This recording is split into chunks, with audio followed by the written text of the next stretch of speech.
usa sa mga daghang maayong punto nga makuha nato sa atong unang pagbasa hangtod sa Ebanghelyo, kining pagsilot sa tao nga dili mudawat sa sinugo sa Ginoo. Kanang mosalikway ba sa sinugo sa Ginoo, doon na gid ay silot. Kinsa may mosilot? Kinsa man? Ang Ginoo o tao? Hinay magtingog. Ang Ginoo. Muna ang ato lagi yung buhaton, siguro nato nga usata sa mga misyonero sa Ginoo.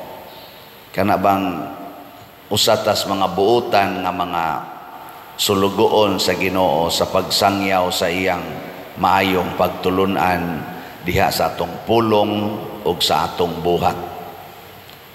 Sama ni San Benito or Saint Benedict, ang iyang kinabuhi iya gyung gihimo nga instrumento sa kalinaw ug sa pagka-limpyo, kanang purity of heart and body, holiness in general of life.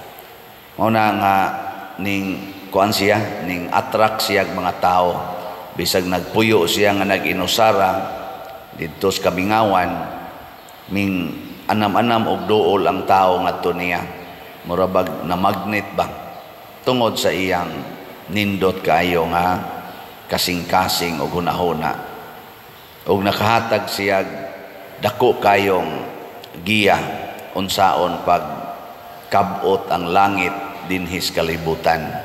Kani gyung pagpuyo nga mahigugmaon o niya iyano nga kinabuhi. Muna ningos Kristo mulakaw gani mo, ingna niya yung mga apostoles, anang simple lang nga kinabuhi. Way dadag kwarta, way ilisan, wa gani sa to, way sandalyas, way sungkod. Nindot ano? Anang kuan lagi ba? Mao man ang kinabuhi sa mga munghi. Adto sila ngadto sa Kamingawan, anang wa simple gyud kay kinabuhi, pero naa ang kabalaan. Kamo ganahan mong mudawat og mga tao nga iyano kay kinabuhi, kanang way hapit ilisan, way kwarta, ganahan mong mudawat ana mga tawhana, ha? Hugaw na kay ignaw, kay sige lakaw, nya way permanent address, ganahan mo mudawat o dili? Ana silutana na mo. Sagaran na ba nato ang atong dawaton kana gyung luho kayog sinuluban, kanang dikurbata, executive kayog naong sama ng mga pari, makilhan nimo inila pari ni ato ning dawaton, labaw na gyud obispo ni asos, karag-karag yung kagdawat, konsihal ni, barangay captain ni, mayor ni, asos, berarti ka na ito makadawat. Pero kana ganing tao nga, yano kay ignaw, wa gani ligo-ligo, kay wa na gikakaligo, niya sigahon pagyug mata, way kwarta, unsa may imong sunodon ahon-naon? Unsa man? Nigpanuktok na nila, unsa imong buhaton? Imo sang analyson, ayay kawatan man ni, mura man nigtulisan og naong, di tani dawaton. Mao na din ang panahon na nga silutan atas Ginoo. Muna kana mga tao nga dili mudawat sa mga yano nga tao, kasagaran sa dana nila way kalinaw. Hadlok ka na sila. Nang dali kay mahadlok, dali maratol. Nagilingay mong tupad, ina dili ka dali mahadlok. Di ka maratol. Dali kay mahadlok. Mao na diri sa atong unang pagbasa Pahibalo gyud diri sa Ginoo, ingon siya, ako bayay nagpakaon ninyo, ako'y nag-atiman ninyo, ako gani mo'y nag-agak ninyo, pero wa mo kaila nga ako di ay nag-atiman ninyo. Labaw sa tanan, wa pagyud mo padayon pagsunod nako, namiya mo nako. Mao na ang Ginoo, bisan pag nibiya taniya tungod kay maayo man gid siya, matud pa niya, dili nako idayon ang akong pintas nga hukom kaninyo. O aron dili madayon, siya maoy ni anhis kalibutan. Ug unsa may iyang paagis pag-anhi, nagpuyo siya isip kabus nga tao. Si Kristo nga mao ang Ginoo nga nahigugma nato, nag-agak nato, ni puyo sa tumang kakabos. Ngano man, aron ipakita niya nga kinahanglan kita moila nga diha sa mga kabos, diha sa mga timawa kayo nga mga tao, anha ta diha maluwas. Kana mga taong naay panginahanglan, maunay makaluwas nato. Ngayon ang utana nako, Pader, ang akong bana dugay na ning nibiya sa amo. Niya karon nibalik ngayog pasaylo, di na ko ganahan mo dawat kay dugay na kay siya. 35 katuig wa siya'y pakialam sa among pamilya. Karon kay nasakit na, naghangyo-hangyo na nako nga mubalik. Unsa man ni dawaton ni nako, dili.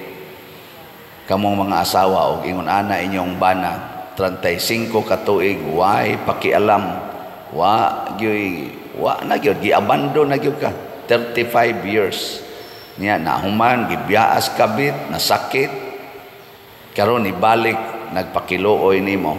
Unsa man dawaton, dili.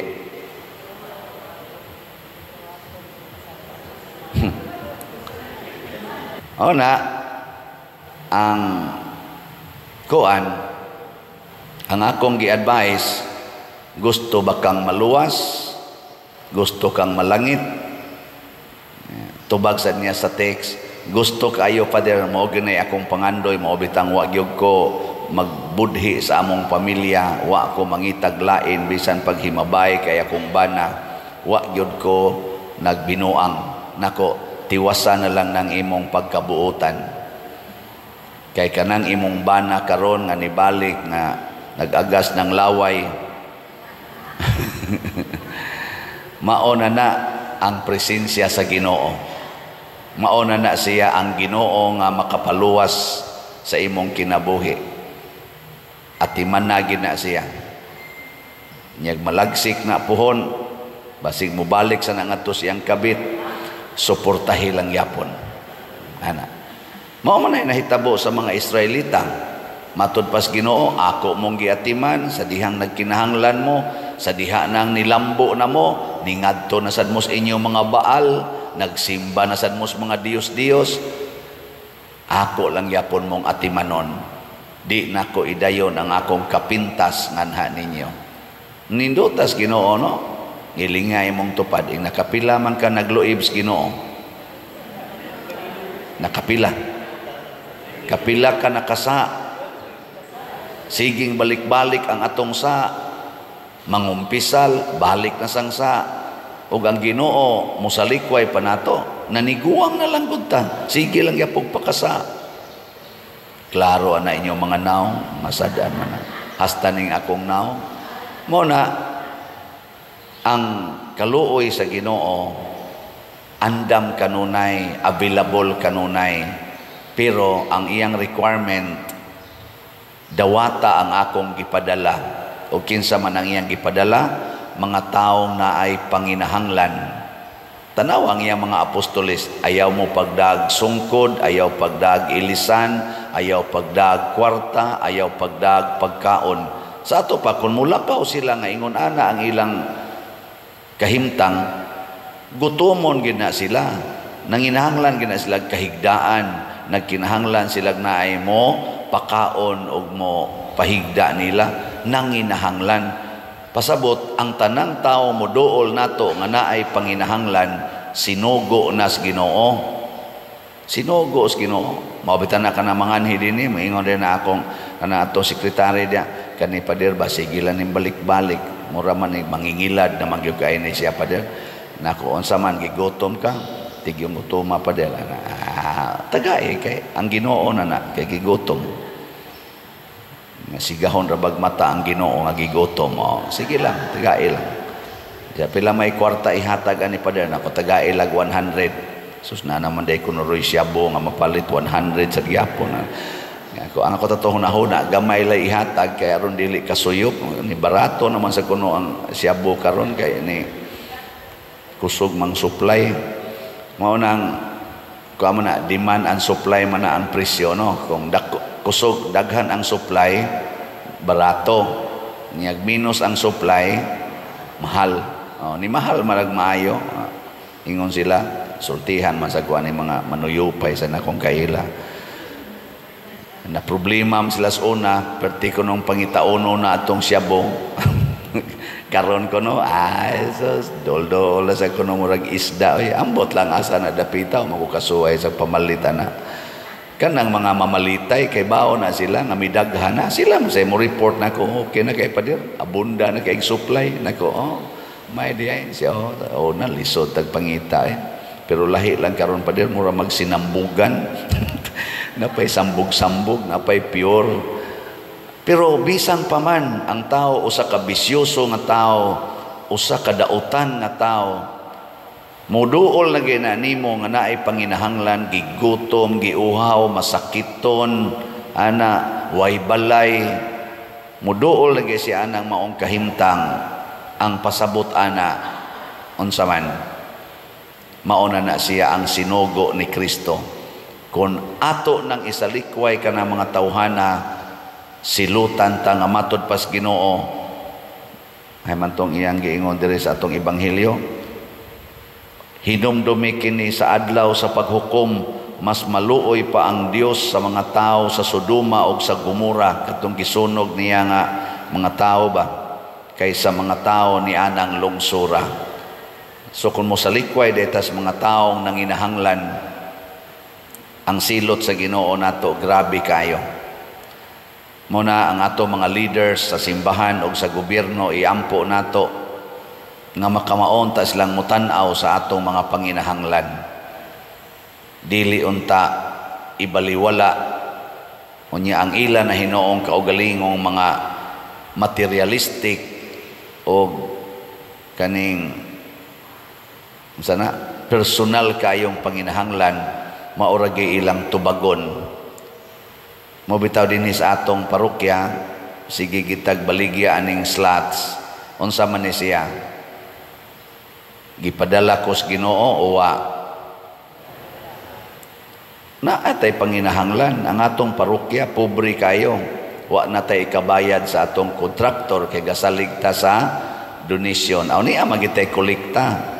Kaning misaha karon kakolekta magita ani. Pero dili igo ba ibayad anang atong dool-dool pas mga 20 million nga bayronon sa atong kumbintos mga contractors. Nagtuo din mo kaning makolekta nato ron aning misaha kaabot ning mga bisag 1 million lang. Oh, sus. Di man gani hapit ikapalit og kuan ginabot. Pero mo na doon na tayo special nga pamaagi o kini ako ning isigig announce ninyo palit mo og slot is BF Dag.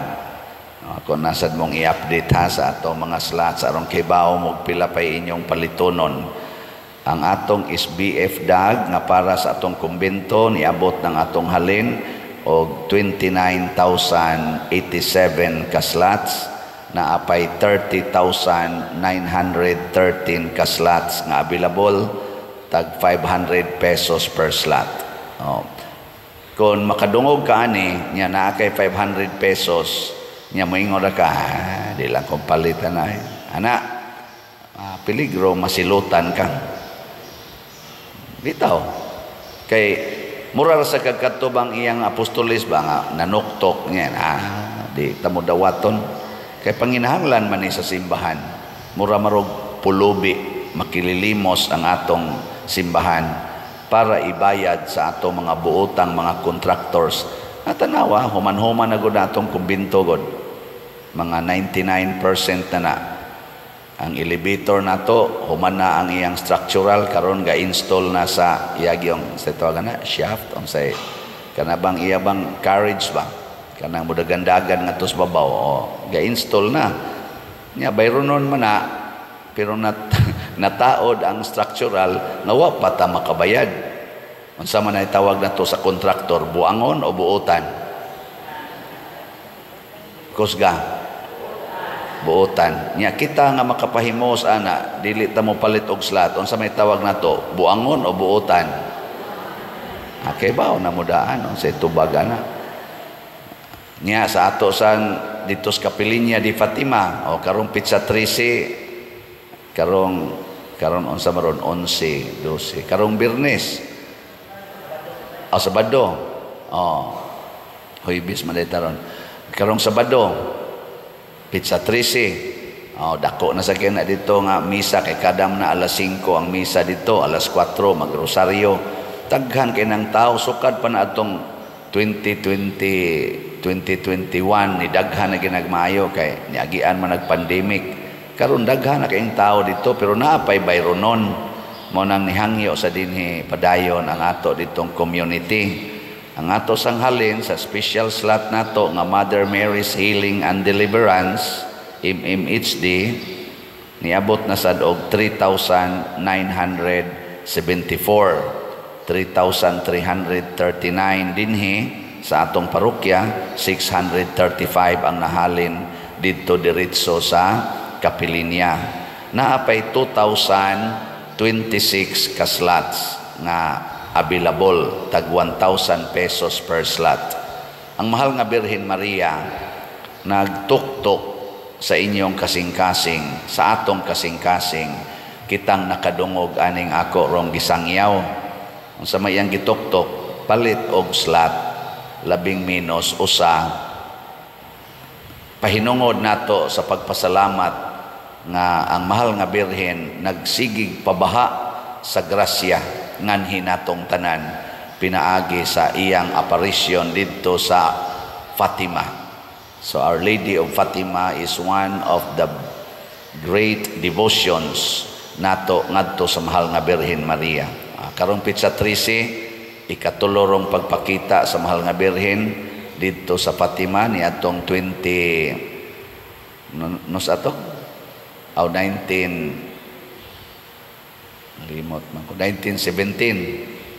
dito sa Fatima.